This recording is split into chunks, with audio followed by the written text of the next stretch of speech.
हो आप? आज मैं आपको पढ़ाऊंगी आपकी बुक का चैप्टर नंबर 2 होल नंबर्स, पूर्ण संख्याएं। बेटा इसमें हम पढ़ेंगे एक्सरसाइज 2.3। चलिए शुरुआत करते हैं। पहला क्वेश्चन बेटा आपसे कह रहा है, इनमें से कौन बेटा जीरो निरूपित नहीं करता? इनमें से किसका सॉल्यूशन जीरो नहीं है? तो चेक कर लेते हैं। सबसे पहले को लेते हैं, क्या होगा बेटा?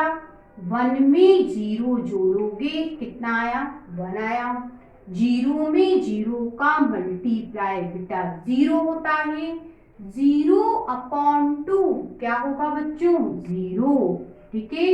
10 में से 10 घटाओगे 0 और ये बच्चों 2, और 0/2 क्या होता है? 0। आपसे कहा है इनमें से किसका सॉल्यूशन जीरो नहीं होगा? तो बेटा इसका मतलब ए वाला जो आपको ऑप्शन दिया है उसका आंसर जीरो नहीं होगा। क्या होगा बेटा? 1 होगा। आपको इस क्वेश्चन में कहा है दो होल नंबर, दो पूर्ण संख्याओं का प्रोडक्ट या गुणनफल कब जीरो होगा? या तो एक संख्या जीरो हो उनमें से, या फिर दोनों ही संख्या जीरो हो, ये आपको बताना है। तो बेटा होल नंबर क्या होते हैं? 0, 1, 2, 3, 4 इस तरह से होते हैं, जीरो से स्टार्ट होते हैं। तो बेटा उन्होंने कहा है दो होल नंबर का प्रोडक्ट कब जीरो होगा? या तो एक अकेला नंबर जीरो हो, ये वाली बात, एक जीरो हो। तो बेटा एक को जीरो ले लेते हैं, एक को दूसरा कुछ ले लेते हैं। क्या ले ले बेटा? 4 ले लेते हैं।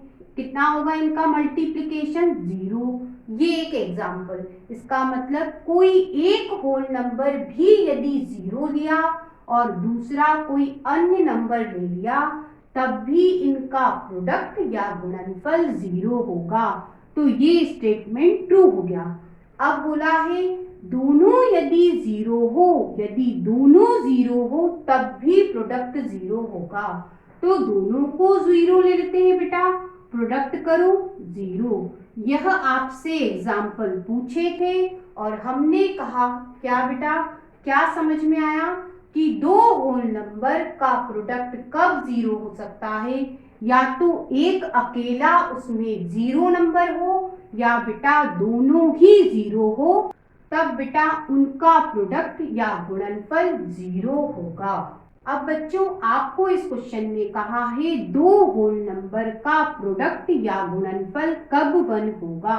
पहला उन्होंने कहा एक अकेला 1 हो तब होगा, और बेटा फिर कहा या दोनों क्या हो 1 तब होगा। चेक कर लेते हैं। दो होल नंबर में से एक होल नंबर बेटा 1 ले लिया और दूसरा कोई और ले लेते हैं, जैसे मैंने 5 ले लिया। मल्टीप्लाई करेंगे कितना आएगा बेटा? 5। तो बेटा एक अगर आप होल नंबर 1 लेते हो और दूसरा कुछ और लेते हो तो प्रोडक्ट या गुणनफल 1 नहीं आया बेटा, इज नॉट इक्वल टू 1। ठीक है, आगे चले। अगर दोनों ही 1 हो, दोनों 1 हो तो प्रोडक्ट 1 होगा या नहीं देख लेते हैं। पहला 1 बेटा दूसरा भी 1, इनका प्रोडक्ट करोगे 1 आया। तो बेटा ये वाला स्टेटमेंट क्या हुआ? सही हुआ। कौन सा बेटा? दोनों पूर्ण संख्या है, दोनों होल नंबर यदि 1 हुए तब बेटा प्रोडक्ट या गुणनफल 1 होगा। अब बेटा आपको इस क्वेश्चन में ये पैटर्न दे रखा है, आपसे कहा है इस पैटर्न की अगली 2 स्टेप बताइए। तो बेटा ध्यान दो, 1 आ रहा है, फिर 1 2 हुआ, एक बढ़ गया, फिर 1 2 3 हुआ, फिर एक बढ़ा, फिर 1 2 3 4 हुआ, एक बढ़ा। तो आगे क्या होगा बेटा? 1 2 3 4 5, एक बढ़ गया 6। सभी जगह 8 मल्टीप्लाई में आ रहा है, लिख दो। अब बेटा सभी जगह प्लस आ रहा है, लिख दो। अब बेटा देखो यहाँ 1 है, 2 है, 3 है, 4 है, 5 है, अब क्या आएगा बेटा? 6।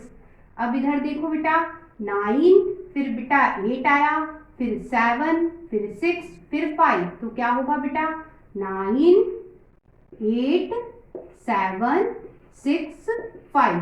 यहाँ 5 तक गए बेटा, घट रहा है कैसे, 9 के बाद 8 आया, 8 के बाद 7 आया, 7 के बाद बेटा 6 आया और 6 के बाद बेटा 5 आया। अब 5 के बाद क्या आएगा 4। ये बन गई हमारी पहली स्टेप। दूसरी इसको देख के बना दो, ये कहाँ तक जा रहा है 6 तक, 7 तक ले जाओ, 1 2 3 4 5 6 7, मल्टीप्लाई करके 8, 5 के बाद 6, अब 6 के बाद क्या आएगा बेटा 7, ये पूरा लिखो 9 8 7 6 5 4, 4 के बाद एक कम करना है, सभी जगह एक कम हो रहा है, तो 4 के बाद एक कम करो 3 आएगा। ठीक है, ये 2 स्टेप बन गई। अब बच्चों आपको पैटर्न समझ में आ गया होगा। ये बेटा 1, फिर एक बढ़ गया 1 2 हो गया, फिर एक बढ़ गया 1 2 3 हो गया, फिर एक बढ़ गया 1 2 3 4 हो गया, फिर एक बड़ा 5, फिर एक बड़ा 6 और फिर एक बड़ा 7। ठीक है, इधर देखो बेटा 9, फिर एक कम हुआ 8, फिर एक कम हुआ 7, फिर एक कम हुआ 6, फिर एक कम हुआ 5, फिर बेटा एक कम हुआ 4, फिर एक कम हुआ 3। ये पैटर्न बेटा इस क्वेश्चन में वर्क कर रहा है।